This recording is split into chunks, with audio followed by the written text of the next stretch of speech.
producers, happy new week.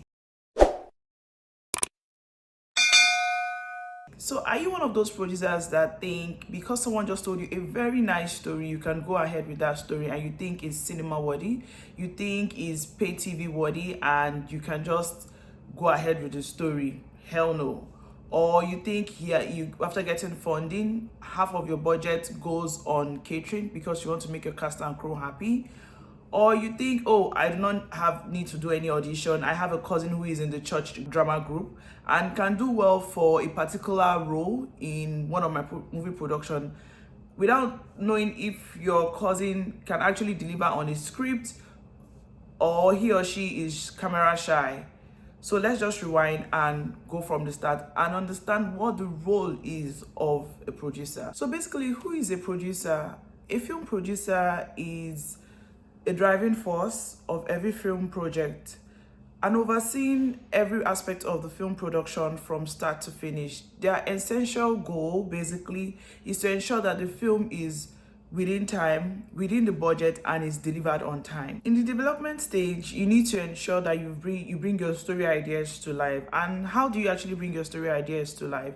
You have to ensure that you have researched, the word research, and you have found a compelling story, because a lot of producers out there just get stories and they don't even do research basically on the film production that they might want to go into, because they feel, oh, it might take time, I just have to go on set as soon as possible. But it doesn't work that way. If you know you want to get value for money and you know you want good investors in your production, so you need to research the idea, you need to get compelling story ideas, and you have to acquire your story legally. That means copyright. And when it comes to copyright, it goes from story, it goes to imaging, anything that has to do with your copyright writing that has to cover the story, you must ensure that that is properly covered.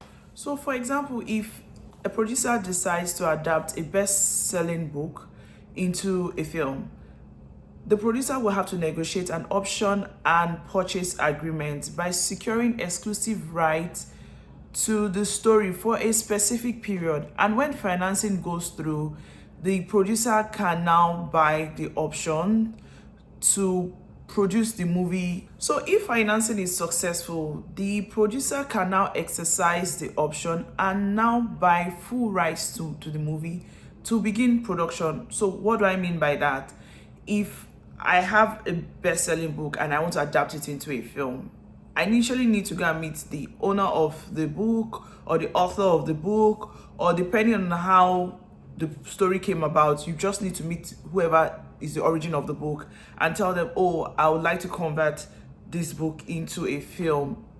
You will secure the right to have the story for a specific period. If you don't get financing within that period, then it's gone. You have to go back and secure the rights again. If the person is benevolent enough and says, oh, okay, you can have it, but just make for a while, ensure that you have a contract in place. So what do you have in your options and purchase agreement?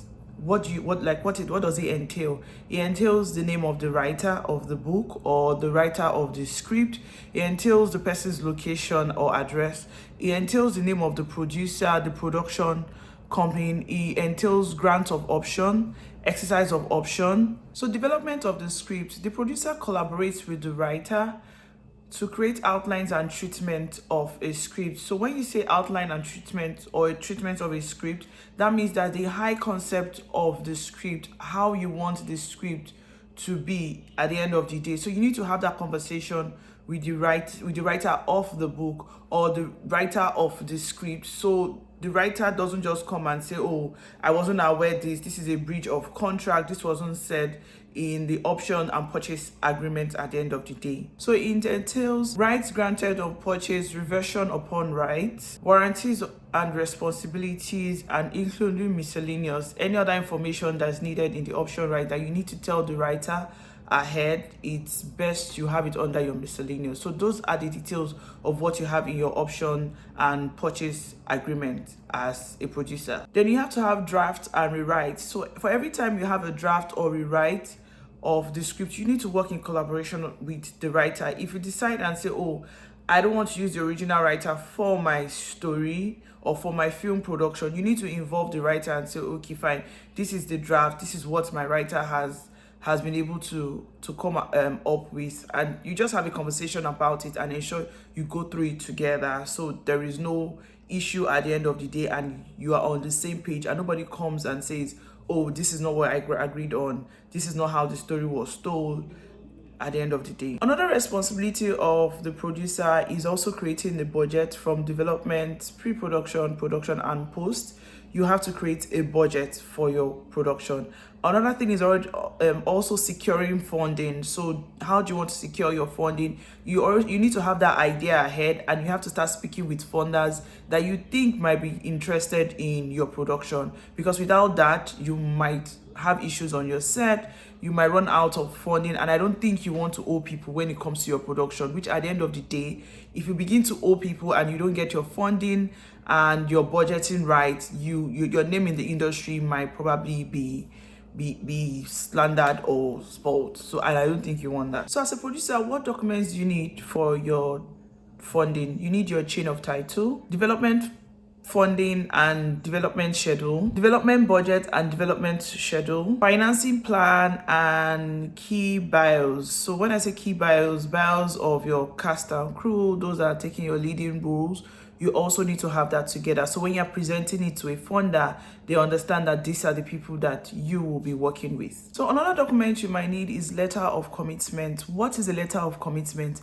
A letter of commitment is a non-binding letter or contract with an actor showing an interest, saying, oh, I want to be part of this project. Mostly is usually presented when you want to secure funding. When a funder says, oh, this particular actor has agreed or has signed a letter of commitment saying, I want to be a part of the project, it encourages the funder most times to say, okay, yes, these are the kind of people I want to invest in, and I'm going to put in money in your project. So you need to understand that you need a letter of commitment at your development stage for you to get more funding at the end of the day. So basically, as a producer, what are keynotes in the development stage? We need to understand that a producer is someone that brings all the production parts together, from story idea, from budgeting, financing, to production. At the same time, you need to understand, as a producer in the development stage, you need to get all the documents you need to get legally for your story to be executed at the end of the day, and you need to secure rights, which we've already explained, we've had a conversation about, and you need to secure funding. So at the end of the day, let me know your thoughts. Have you tried to get a story idea? How was your process about? How did you get funding? How did you get your documents together? I also like you to also like, subscribe, and also share the video for new and existing filmmakers. We have a lot to learn. People learn every day. So please share and subscribe to our page for more videos, so that YouTube will also share our videos to people that really need them, and I can keep putting out more educative content based on film out there. See you next week, and we'll continue on the responsibilities of a producer. Bye.